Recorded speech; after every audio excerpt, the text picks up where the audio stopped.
یہاں تک کہ جب لوگ اسلام کی طرف رجحان کرنے لگے تو چیزوں کے حلال اور حرام ہونے کا حکم نازل ہوا۔ اگر پہلے ہی یہ حکم نازل ہو جاتا کہ شراب نہ پیو تو لوگ کہتے کہ ہم شراب پینا کبھی نہیں چھوڑیں گے۔ شراب کے حرام ہونے کا حکم نازل ہونے سے پہلے بھی کچھ صحابہ ایسے تھے جو نہ شراب پیتے اور نہ شراب کو پسند کرتے تھے۔ حضرت عمر بن خطاب اور حضرت معاذ بن جبل انصار کی ایک جماعت کے ساتھ رسول اللہ صلی اللہ تعالیٰ علیہ وسلم کی خدمت میں حاضر ہوئے اور عرض کیا، یا رسول اللہ صلی اللہ تعالیٰ علیہ وسلم، شراب اور جوا یہ دونوں عقل کو چھیننے والی اور مال کو برباد کرنے والی چیزیں ہیں، آپ اس کے بارے میں کچھ فرمائیں۔ اس وقت اللہ تعالیٰ نے یہ آیت نازل فرمائی جس کا ترجمہ ہے، تم سے شراب اور جوئے کا حکم پوچھتے ہیں، تم فرما دو کہ ان دونوں میں بڑا گناہ ہے اور لوگوں کے لیے کچھ دنیاوی نفع بھی، اور ان کا گناہ ان کے نفع سے بھی بڑا ہے۔ یعنی شراب سے کچھ وقت کی خوشی کا احساس ہوتا ہے، اسے بیچنے خریدنے سے کچھ کمائی ہوتی ہے، اور جوا کھیلنے سے بنا محنت کے بھی مفت میں پیسے مل سکتے ہیں، لیکن شراب اور جوئے کے اتنے زیادہ نقصان ہیں کہ ان کے سامنے ان چھوٹے چھوٹے فائدوں کی کوئی اہمیت نہیں رہ جاتی۔ شراب اور جوئے کی وجہ سے انسان کی عزت ختم ہوتی ہے، عقل کمزور ہو جاتی ہے، انسان میں شرم اور غیرت ختم ہو جاتی ہے، دشمنی بڑھتی ہے اور عبادت سے دور ہو جاتا ہے۔ اس آیت کے نازل ہونے کے بعد کچھ اور لوگوں نے شراب چھوڑ دی، لیکن شراب کی برائیوں کو دیکھتے ہوئے حضرت عمر رضی اللہ تعالیٰ عنہ اکثر شراب کو پوری طرح حرام کرنے کی دعا کرتے تھے۔ حضرت عبد الرحمن بن عوف رضی اللہ تعالیٰ عنہ نے صحابہ کی ایک جماعت کو کھانے کی دعوت دی۔ کھانے کے بعد جب شراب پیش کی گئی تو چونکہ اس وقت تک شراب حرام نہیں کی گئی تھی، اس لیے صحابہ نے شراب پی لی۔ ابھی شراب کا نشہ ٹوٹا بھی نہیں تھا کہ مغرب کی نماز کا وقت ہو گیا، اور انہی لوگوں میں سے ایک صاحب امام بن گئے۔ امام صاحب نے سورہ کافرون کی تلاوت شروع کی تو نشے کی وجہ سے کئی آیتوں کو غلط پڑھ دیا، اور غلطی بھی ایسی کہ خدا کی پناہ، اگر کوئی آدمی ہوش و حواس میں ہوتے ہوئے جان بوجھ کر ایسا پڑھ دے تو وہ دائرہ اسلام سے خارج ہو جائے، مگر وہ نشے میں ایسے مست تھے کہ خود پڑھنے والے کو اپنی غلطی کا احساس بھی نہ ہو سکا۔ اسی موقع پر یہ آیت نازل ہوئی اور مسلمانوں کو نشے کی حالت میں نماز پڑھنے سے منع فرما دیا گیا۔ چنانچہ اللہ تعالیٰ ارشاد فرماتا ہے، اے ایمان والو، نشے کی حالت میں نماز کے قریب نہ جاؤ جب تک اتنا ہوش نہ ہو کہ جو کہو اسے سمجھو۔ اس آیت کے نازل ہونے کے بعد نماز کے وقتوں میں شراب پینا بند کر دیا گیا۔ اب لوگ عشاء کی نماز کے بعد ہی شراب پیتے تھے تاکہ صبح تک نشہ اتر جائے، یا پھر لوگ صبح فجر کی نماز کے بعد شراب پیتے تھے تاکہ ظہر کی نماز تک نشہ ختم ہو جائے۔ سن 3 ہجری کی بات ہے، جب غزوہ احزاب کے کچھ ہی دن بعد عتبان بن مالک نے اپنے گھر میں ایک مجلس بیٹھک کا اہتمام کیا تو اس مجلس میں لوگوں کو شراب بھی پلائی گئی۔ جب لوگ شراب پی کر مست ہو گئے تو اپنے اپنے قبیلوں کی تعریف کرنے لگے۔ اسی بیچ کسی نے انصار قبیلے پر ایک شعر کہہ دیا۔ یہ سن کر ایک انصاری غصے میں اٹھ کھڑا ہوا اور اونٹ کی ایک ہڈی پھینک کر شعر کہنے والے کو دے ماری، جس سے اس کا سر پھٹ گیا۔ پھر لوگ حضور کی بارگاہ میں شکایت لے کر چلے۔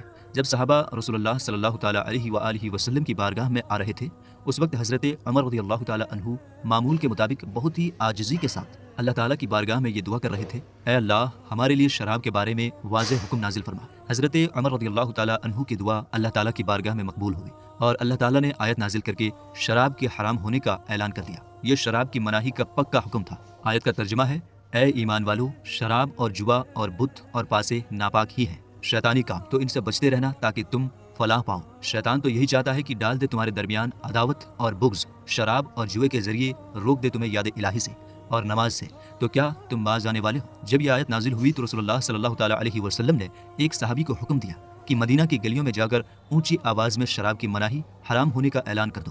جب حضور کے بھیجے ہوئے اس صحابی نے شراب حرام ہونے کا اعلان کرنا شروع کیا، تب جتنے لوگ شراب پی رہے تھے انہوں نے ترنت اپنے پیالے زمین پر پٹک دیے، جام اور پیالے توڑ دیے گئے اور مٹکوں میں رکھی شراب بہا دی گئی۔ جس شراب کو لوگ بہت پسند کرتے تھے وہ گندے پانی کی طرح مدینہ کی گلیوں میں بہنے لگی، اور اس دن کے بعد سے کسی بھی صحابی نے شراب پینے کی خواہش، شراب پینے کی اچھا نہیں جتائی۔ یہ صحابہ کی اطاعت و فرمانبرداری، آگیاکاری کی ایسی مثال ہے کہ دنیا اس کی مثال پیش نہیں کر سکتی۔ شراب کے حرام ہونے والی آیت میں ایک شبد رجس آیا ہے۔ رجس کا مطلب ہر بدبودار اور گندی چیز ہوتا ہے۔ رجس من عمل الشیطانی کہہ کر بتایا گیا ہے کہ شراب پینا، جوا کھیلنا اور جوا میں استعمال ہونے والی چیزیں، یہ سب اتنے گندے اور ناپاک کام ہیں کہ ایک صاف ستھرے اور نیک سوبھاؤ، نیک طبیعت کا انسان خود ان میں نہیں پڑتا۔ یہ صرف شیطان کا بہکاوا ہے جو لوگوں کو ان برے کاموں کی طرف کھینچتا ہے۔ حضرت ابو ہریرہ رضی اللہ تعالیٰ عنہ سے روایت ہے کہ رسول اللہ صلی اللہ تعالیٰ علیہ وآلہ وسلم کی خدمت میں ایک شخص کو لایا گیا جو شراب پیے ہوئے تھا۔ حضور نے ارشاد فرمایا، اس کو مارو۔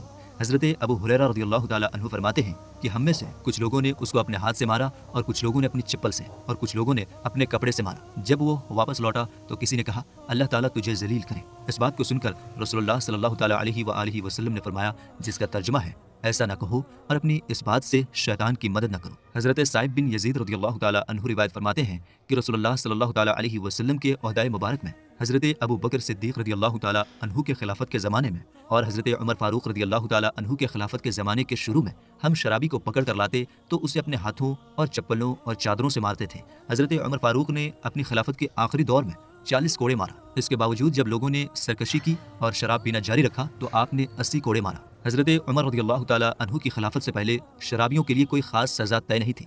حضرت عمر رضی اللہ تعالیٰ عنہ نے پہلے 40 اور پھر کچھ وقت بعد 80 کوڑے لگانے کا حکم جاری کیا۔ اس سے یہ سمجھ میں آتا ہے کہ جس طرح حضرت عمر رضی اللہ تعالیٰ عنہ کے اس کام کو بدعت ضلالہ گمراہی والی نئی بات نہیں کہا جا سکتا، ویسے ہی ہر اچھا اور پسندیدہ کام جو کیا جائے چاہے وہ رسول اللہ صلی اللہ تعالیٰ علیہ وآلہ وسلم کے وقت میں نہ کیا گیا ہو، اگر وہ شریعت کے خلاف نہ ہو تو اسے بھی بدعت ضلالہ نہیں کہا جا سکتا۔ حد کسی خاص گناہ کے لیے شریعت کی طرف سے طے کی گئی سزا کو حد کہتے ہیں، جیسا کہ چوری کرنے پر چور کا ہاتھ کاٹنا۔ حد کا مقصد لوگوں کو گناہوں سے روکنا ہے۔ جس گناہ پر حد کی سزا دی جاتی ہے اس سزا کے بعد مجرم گنہگار شریعت کے نظر میں اس گناہ سے پاک صاف ہو جاتا ہے۔ احادیث میں شراب پینے کے بارے میں بہت سخت چیتاونیاں وعیدیں دی گئی ہیں۔ نمبر 1، حضرت انس بن مالک رضی اللہ تعالیٰ عنہ فرماتے ہیں حضور اقدس صلی اللہ تعالیٰ علیہ وآلہ وسلم نے شراب کے بارے میں 10 شخصوں پر لعنت کی۔ نمبر 1، شراب بنانے والے پر۔ نمبر 2، شراب بنوانے والے پر۔ نمبر 3، شراب پینے والے پر۔ نمبر 4، شراب اٹھانے والے پر۔ نمبر 5، جس کے پاس شراب اٹھا کر لائی گئی اس پر۔ نمبر 6، شراب پلانے والے پر۔ نمبر 7، شراب بیچنے والے پر۔ نمبر 8، شراب کی قیمت کھانے والے پر۔ نمبر 9،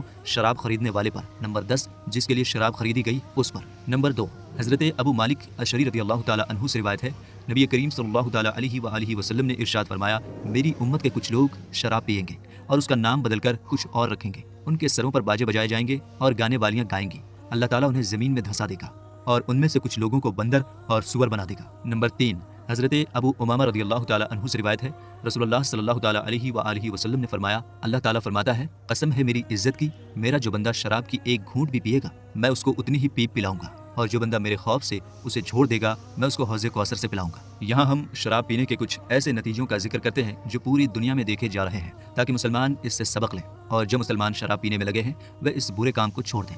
نمبر 1، شراب پینے کی وجہ سے کروڑوں لوگ الگ الگ بیماریوں اور خطرناک بیماریوں میں پھنس رہے ہیں۔ نمبر 2، لاکھوں لوگ شراب پینے کی وجہ سے مر رہے ہیں۔ نمبر 3، زیادہ تر سڑک درگھٹنائیں سڑک حادثے شراب پی کر گاڑی چلانے سے ہوتی ہیں۔ نمبر 4، ہزاروں لوگ شرابیوں کے ہاتھوں بے گناہ مار دیے جاتے ہیں یا لوٹ پاٹ کا شکار ہوتے ہیں۔ نمبر 5، لاکھوں عورتیں شرابی شوہروں کے ظلم اور تکلیفوں کا شکار بنتی ہیں۔ نمبر 6، لاکھوں عورتیں شرابی مردوں کی طرف سے جنسی اور یون حملوں کا شکار ہوتی ہیں۔ نمبر 7، ماں باپ کے شراب پینے کی وجہ سے کمزور اور بیمار بچے پیدا ہو رہے ہیں۔ نمبر 8، لاکھوں بچے شرابی ماں باپ کی وجہ سے اناتھ اور یتیم ہو جاتے ہیں اور مشکل زندگی گزارنے پر مجبور ہو جاتے ہیں۔ نمبر 9، شرابی آدمی کے گھر والے اس کی ہمدردی، پیار اور محبت سے محروم رہ جاتے ہیں۔ نمبر 10، اس کے علاوہ شراب کے کئی آرتھک نقصان بھی ہیں۔ اگر شراب کو خریدنے، بیچنے اور امپورٹ ایکسپورٹ سے ہونے والی آمدنی کو ان خرچوں سے ملایا جائے جو شراب کے برے اثر کو روکنے میں ہوتے ہیں تو یہ صاف ہو جائے گا کہ شراب سے ملنے والی آمدنی ان خرچوں کے مقابلے کچھ بھی نہیں ہے جو اس کے برے نتیجوں کو ٹھیک کرنے میں خرچ ہوتے ہیں۔ مثال کے طور پر شراب پینے سے ہونے والی مانسک اور دوسری بیماریوں کا علاج، نشے میں گاڑی چلانے سے ہونے والے حادثے،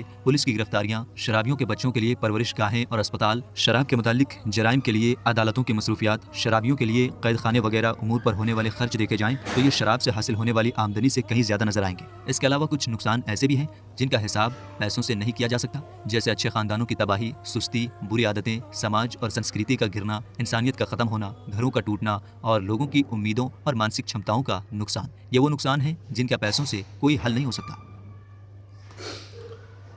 تو دوستوں یہ تھا ہمارا ایکشن جو ہم نے دیکھا شراب کے تعلق سے۔ ویسے بھی میرے دوستوں شراب پینا ویسے بھی حرام ہے اور شراب کے سوا نقصان کا فائدہ بالکل بھی نہیں ہے۔ شراب پی کے آدمی گاڑی چلاتا ہے، لڑ گیا، مر گیا، چوٹ لگ گئی، یہ ہو گیا۔